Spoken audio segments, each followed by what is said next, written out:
স্বাগতম জনাইছোঁ। মই আজি আপোনালোকৰ মাজলৈ লৈ আহিছোঁ পালেঙৰ এখন অতি সোৱাদযুক্ত আৰু হেল্ডি আঞ্জা ৰেচিপি। তেতিয়াহ'লে চাই থাককচোন সেই আঞ্জাখনো মই কিদৰে প্ৰস্তুত কৰোঁ।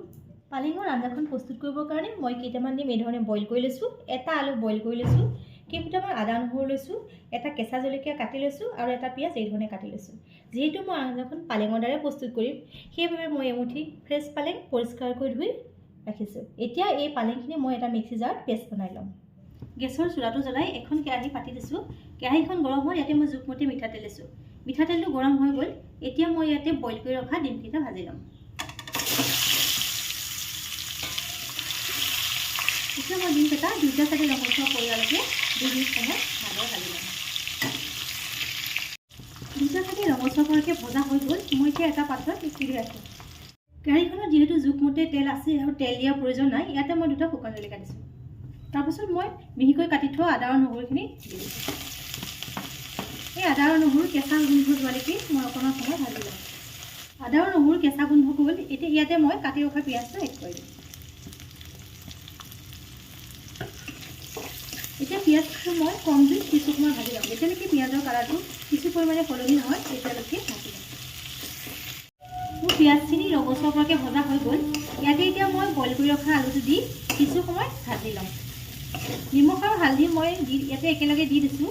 নিমখ আৰু হালধিটো নিজৰ জোখ অনুসৰি দিব লাগিব। আঞ্জাখনত যিমানটো পৰিমাণৰ পানী দিয়া হয় সেই পানীটোৰ ওপৰত নিৰ্ভৰ কৰিয়ে নিমখ আৰু হালধিটো দিব লাগিব। মোৰ আলুটো ভজা হৈয়ে গৈছে। যিহেতু বইল কৰি ৰাখিছিলোঁ বেছি সময় ভজাৰ প্ৰয়োজন নাই। ইয়াতে মই এতিয়া আধা চামুচ ধনিয়া পাউডাৰ দিছোঁ আৰু সৰু চামুচৰে 1 চামুচ জিৰা পাউডাৰ দিছোঁ। এইদৰে দি মই এবাৰ লৰাই দিম।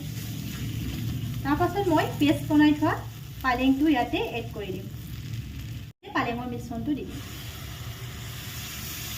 পালেঙৰ মিশ্ৰণটো দি আমি কিছু সময় ইয়াক এইদৰে ভাজি ল'ব লাগিব।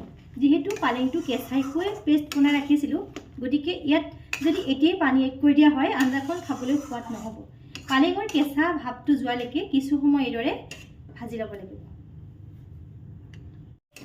মোৰ পালেংখিনি সুন্দৰভাৱে ভজা হৈ গৈছে। এই পালেংখিনি ভাজোঁতে মই গেছৰ ফ্লেমটো কমাই ৰাখিছোঁ আৰু ঢাকনা ব্যৱহাৰ কৰা নাই।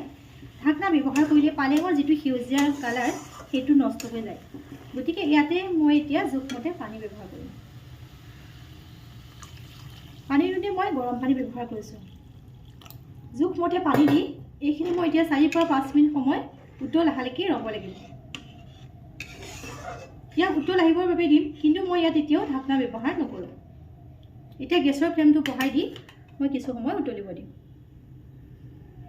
পালেঙৰ আঞ্জাখন ধুনীয়াকৈ উতলি আছে। ইয়াতে মই এতিয়া ভাজি ৰখা ডিমকেইটা দি দিম।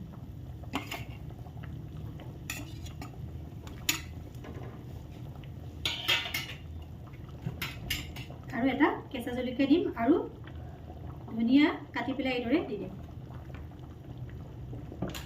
এতিয়া এইখিনি পুনৰ 2 পৰা 3 মিনিট সময় উতলিব দিম।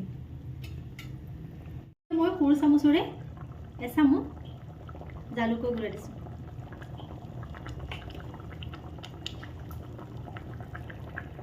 ওপৰত এখন ধুনীয়াকৈ সেউজীয়া চামনি পৰি আহিছে। গতিকে মোৰ পালেঙৰ আঞ্জাখন সম্পূৰ্ণ হৈ গৈছে। এয়া মোৰ টেষ্টি আৰু হেল্ডি পালেং উইথ এগ কাৰী ৰেডি হৈ গ'ল। এতিয়া মই আপোনালোকক চাৰ্ভ কৰি দেখাই দিছোঁ।